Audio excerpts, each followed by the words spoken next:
It used to be that bonds were the safe, risk-free place for investors to put their money. But more than $25 billion have been withdrawn from the municipal bond mutual funds in the past 9 weeks because state and local governments can't get their financial act together. So how unsafe is the muni bond market? Joining me now is Marilyn Cohen, president of Envision Capital Management and author of the book, Surviving the Bond Bear Market. Marilyn, welcome. Great to see you. Thank you so much. All right, so what are the problems with muni bonds? Oh, it's easier to say what the problems aren't with muni bonds. That's the short list. I mean, you know, the states have overspent. They've made promises to their public employees that they can't keep. Promises in the, health benefits and the pension benefit area, and they have been spending with abandon. And all of a sudden, these drunken sailors are all falling off the ship simultaneously. Oh my goodness! Well, you know, we've had a lot of people on saying something very, very similar, Marilyn. But the difference is, you are actually a very well-regarded professional investor who gives people a lot of advice in this marketplace. So your words carry a lot of weight. What would you tell people is safe now? I would say that there are some safe municipals, but you have to roll up your sleeves and find them. You can buy essential service municipal bonds like water and sewer revenue bonds, but not just any old water and sewer bonds. They have to be in areas where there's a low foreclosure rate. You can buy big airport revenue bonds, assuming that it's a very large airport like Los Angeles International Airport or San Francisco or San Antonio Airport.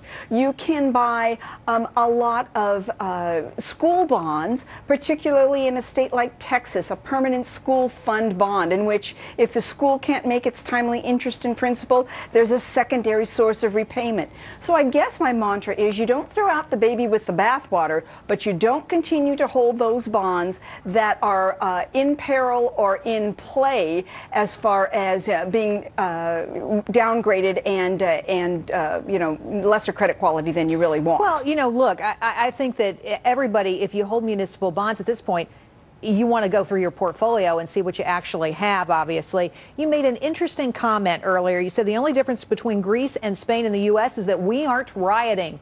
You say that the problems are very similar to what Europe's facing. I mean that, too, in the sense that all the promises that the Greek government made to its pensioners, they've had to renege on some of them. And I think that many of the states that have overpromised, New York, Illinois, California, you know, that's the unholy trinity.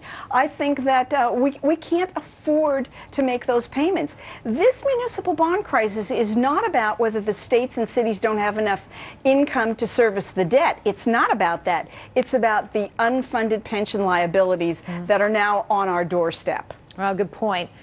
You know, many of us, if we're in the muni bond market at all, we're in mutual funds. What do you like better, buying a mutual fund where you have a lot of bonds, maybe you diversify that risk, or buying, individual bonds themselves?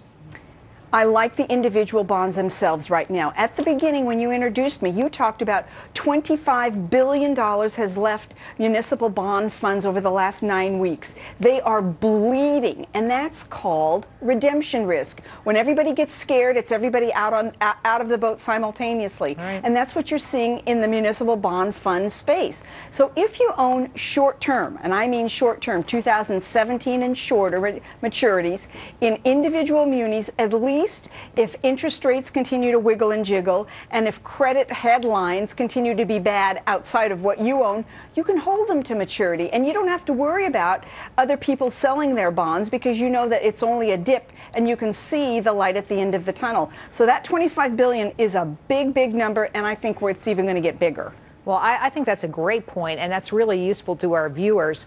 One of the things you also said that I thought was really interesting, hadn't heard before, you were asked, why are regulations ineffective? You say municipalities don't file financial statements. What's up with that? Well, they're supposed to, but not all of them do it in a timely fashion or do it at all.